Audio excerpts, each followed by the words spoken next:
성경의 숲을 걷다 오늘은 출애굽기 34장입니다. 모세가 시내산 정상에서 하나님으로부터 율법을 받는 동안 이스라엘 백성들이 금송아지를 만듦으로써 하나님의 언약이 위기를 맞았습니다. 하나님은 이스라엘을 멸하시고 모세를 통해 새 민족을 세우시겠다고 하셨지만 모세가 눈물 어린 기도와 비장한 각오로 하나님을 설득해 위기를 넘겼습니다. 그러나 그 후에도 한동안 이스라엘과 하나님과의 관계는 서먹서먹했습니다. 결국 모세의 끈질긴 호소로 하나님은 마음을 돌이키셨고요. 이스라엘과 언약을 갱신하기로 하셨습니다. 그러므로 출애굽기 34장은 32장에서부터 시작된 사건의 결론이라고 이렇게 말씀드릴 수가 있습니다. 즉 32장에서 언약이 깨졌고요. 33장에서 모세가 중보했습니다. 그리고 34장에서 언약이 갱신되었던 것입니다. 모세가 시내산에 오르기 전에 준비해야 될 것은 두 개의 돌판이었습니다. 모세가 이미 깨버린 처음 것은 하나님께서 만드신 것입니다. 이번에는 모세가 만들어서 가지고 가야 했고 하나님은 그 돌판에 이전 돌판에 새겨졌던 내용을 다시 새겨주시겠다고 하셨습니다. 처음 율법을 받기 위해서 갈 때는 아론과 그의 아들들과 장로들과 함께 산의 일정한 곳까지 오를 수가 있었지만 이번에는 이들마저도 아예 입산을 금지했습니다. 이스라엘 백성들이 금송아지를 만들어 하나님과 계약을 위반한 일에 있어서 아론이 중심 역할을 했다는 점을 상기시켜 준 것 같습니다. 거룩하신 하나님의 임재가 아론 같은 죄인을 한순간에 죽일 수도 있기 때문에 아론을 비롯한 어느 누구도 오르지 말라고 하셨던 것입니다. 다음날 모세는 하나님의 명령대로 돌판을 준비하여 시내산에 올랐을 때 여호와께서 구름 속에서 내려오셔서 자신을 드러내셨습니다. 그리고 이렇게 선포하셨습니다. 6절 여호와께서 그의 앞으로 지나며 선포하시되 여호와라 여호와라 자비롭고 은혜롭고 노하기를 더디하고 인자와 진실이 많은 하나님이라. 7절 인자를 천대까지 베풀며 악과 가실과 죄를 용서하리라. 그러나 벌을 면제하지 아니하고 아버지의 악행을 자손 3, 4대까지 보응하리라. 먼저 하나님께서는 자신에 대해서 여호와이며 여호와로 존재한다는 사실을 밝히시고 이스라엘을 향한 은총과 자비는 변함이 없을 거란 사실을 말씀해 주셨습니다. 이스라엘 사람들은 전통적으로 6절과 7절 말씀을 하나님의 13가지 성품이라고 이렇게 불렀습니다. 물론 구분하는 사람에 따라 조금씩 다르긴 하지만요. 이 13가지 하나님의 성품이 바로 자신들이 하나님을 닮아가기 위해 배워야 한다는 것으로 이렇게 생각했습니다. 그래서 이 말씀은 이스라엘의 신앙 고백이 되어서 대대로 절길 때마다 고백되어 왔다고 합니다. 이스라엘이 금송아지로 하나님께 분노케 한 다음에 바로 이 같은 성품들이 강조되는 것은요. 이스라엘과 하나님과의 관계가 새로이 도약하게 될 것이라는 것을 기대하는 거였다는 사실입니다. 이 중 하나님의 성품을 논할 때 중심을 차지하는 7가지만 한번 더 생각해 보면요. 첫째, 하나님은 자비로우시다입니다. 여기서 자비란 단어는 여성의 자궁과 연관된 것으로 아이를 향한 어머니의 모성애적 사랑과 관심을 뜻합니다. 둘째, 하나님은 은혜로우시다. 이는 아무런 전제 조건 없이 심지어 받을 자격이 전혀 없는 사람들까지 베푸시는 일방적인 배려입니다. 셋째, 하나님은 노하기를 더디하시는 분이시다. 이 문구를 문자적으로 보면 긴 고를 가지다라는 뜻입니다. 히브리 사람들은 사람이 화가 나면 코에서 열이 난다고 생각했습니다. 그래서 코가 길면 그만큼 열을 식힐 수 있는 공간이 많아서 화를 더디 낸다고 생각했던 것 같습니다. 넷째, 하나님은 인자가 많으신 분이다. 인자는 근본적으로 언약을 충실하게 이행한다는 것을 바탕으로 합니다.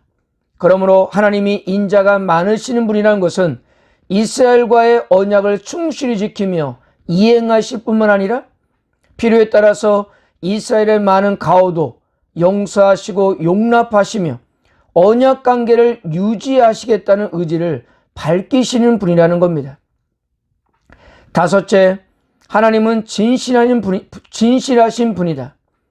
진실이라는 단어는 인자와 쌍이 되어 자주 등장하며 크게 두 가지 의미를 가지고 있는데요.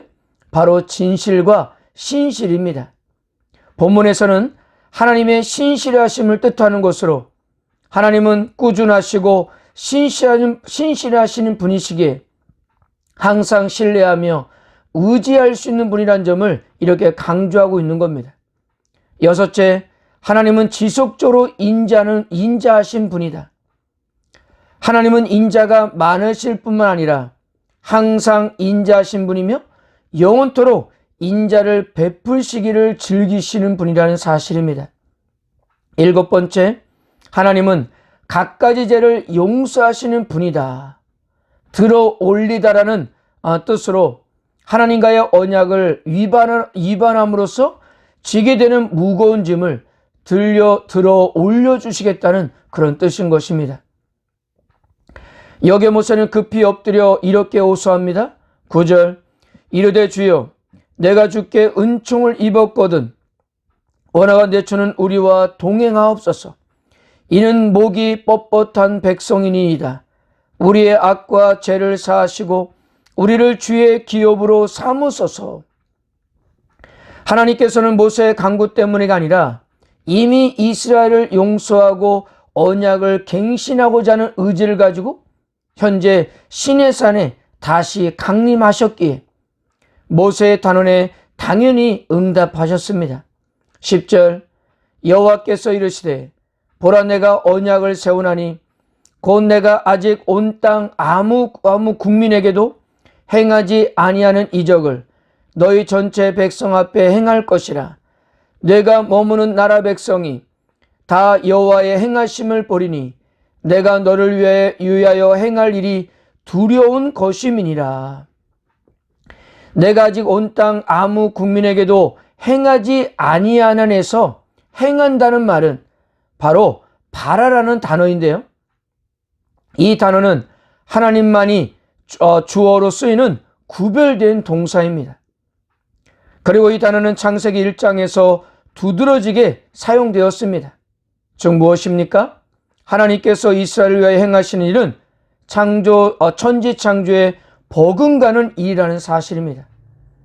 하나님은 전례 없는 경이로운 이적을 이스라엘을 위하여 행할 것임을 약속하는 것이었습니다. 자, 이렇게 이스라엘 위해서 이처럼 놀라운 일을 하실 것을 약속하지만 이스라엘 백성도 적어도 지켜야 할 의무사항이 있다는 것이었습니다. 그 첫 번째가 가나안 사람과 어울려져 동맹을 맺고 그들의 우상을 섬기는 일을 금지하셨습니다. 만약에 이스라엘 백성들이 가나안의 신들을 쫓아가면 질투의 신이라 이름을 가진 여호와께서 이들을 가만두지 않을 것이기 때문입니다. 그리고 두 번째, 18절부터 종교 절기와 의무에 대해서 말씀해 주셨는데요. 이 말씀은 23장에서 이미 언급되었던 말씀이었습니다. 그리고 23절과 24절에 보면 이스라엘 남자들은 1년에 3번씩 하나님께 나오라고 2차례나 강조하셨던 겁니다. 말씀을 마치신 후 하나님은 모세에게 이 모든 것을 기록하라고 지시하셨습니다. 물론 모세는 하나님이 지시한 대로 모두 적었고요. 이 일을 위해 시내산 정상에서 다시 40일을 지내야 했습니다. 그리고 29절은 이렇게 증언하고 있습니다. 모세가 그 증거의 두 판을 모세의 손에 들고 시내산에서 내려오니 그 산에서 내려올 때 모세는 자기가 여호와와 말하였으므로 말미암아 얼굴 피부에 강체가 나나 깨닫지 못하였더라. 모세가 40일 동안을 하나님과 함께 시내산 정상에서 지내고 내려왔습니다. 그러나 이스라엘 백성들은 모세의 얼굴을 보기를 두려워했어요. 그 얼굴에서 빛나는 강체가 나왔기 때문입니다. 하나님의 강체가 모세에게 묻어왔던 것입니다. 이럴 수 있었던 것은 그는 하나님과 얼굴을 맞대고 대화한 사람이었기 때문입니다. 결국 모세는 사람들 앞에 나타날 때는 그의 빛나는 얼굴을 수건으로 가리고 나타났고요. 반면에 회막에서 하나님과 대화할 때는 항상 수건을 풀었습니다. 자, 이 사건은 단순하게 매우 특별한 이야기, 그저 기이한 이야기로 끝나는 것이 아니라 하나님의 영광이 점점 이스라엘 백성들 가운데 임하고 있는 그림을 상징하고 있는 거였습니다. 처음 여호와 하나님께서는 이스라엘 백성들과 만나기 위해 시내산에 내려오셨습니다. 여기에 모세는 시내산 위에 임하신 하나님의 영광 안에서 하나님의 말씀을 받았습니다. 그리고 앞으로 하나님의 영광은 이스라엘 백성들이 건축할 성막에 임하게 될 것입니다. 그러니까 하나님께서 성막에 임하시기 전에 그 중간 단계로 모세는 하나님의 영광을 자신의 얼굴에 담아 산에서 내려왔다는 사실입니다.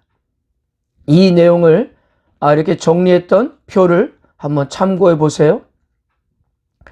사랑하는 성도 여러분, 하나님은 다시 이스라엘 백성들에게 계명을 주심으로 이스라엘과 하나님과의 관계는 다시 회복되었습니다. 하나님은 지금도 그분과의 관계가 깨진 사람들과 회복하기를 원하십니다. 그러므로 너무 늦었다고 생각하지 마십시오. 지금이라도 하나님과의 관계를 다시 시작하면 되는 겁니다. 오늘 출애굽기 34장을 보세요. 하나님은 다시 한번 이스라엘 백성들에게 기회를 주시고 계십니다. 여러분에게 그동안 어떤 일이 있었는지는 더 이상 중요하지 않습니다. 현재 우리의 목숨이 붙어 있다면 하나님은 여러분들을 통해 아직도 하실 일이 남아 있기 때문입니다. 하나님께서는 지금도 나의 편이라는 사실을 믿으시고 다시 주님의 손을 붙잡고 믿음으로 일어서기를 주님의 이름으로 축복합니다.